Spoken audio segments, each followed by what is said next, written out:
My name is Nadia Hansen. I'm a junior in high school.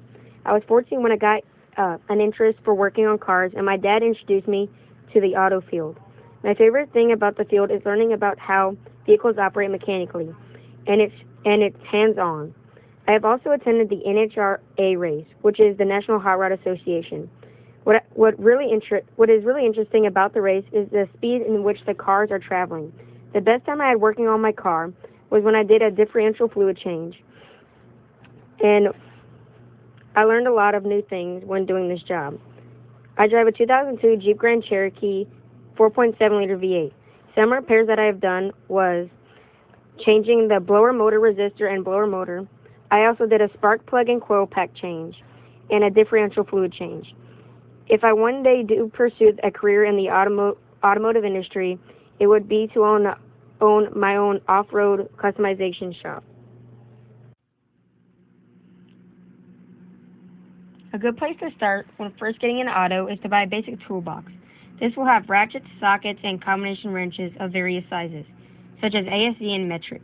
A good beginner job would be a basic oil change, which consists of draining the old oil and changing the old oil filter to a new one, and putting new oil inside. A fun time when I was working on my car was when we were changing the differential fluid. It was really fun because I learned a lot of new things, and it was really hard, but we ended up completing it after about 10 hours.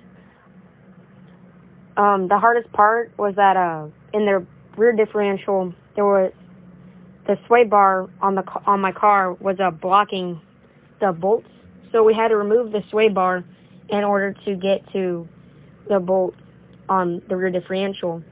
And then after we managed to get the sway bar off, the bolts were on there so tight that we had to take about a 1-foot breaker bar to break the bolt. And if we didn't have this breaker bar, the bolts would have most likely shattered, causing us to have to use a tap and die to replace them, which in the end saved us a lot of time. And if we would have shattered the bolts, it probably would have taken us an extra day to complete the job. But in the end, we ended up completing what we needed to get done, and overall it turned out really well, and there were no leaks. So that pretty much means that the job was completed correctly and properly.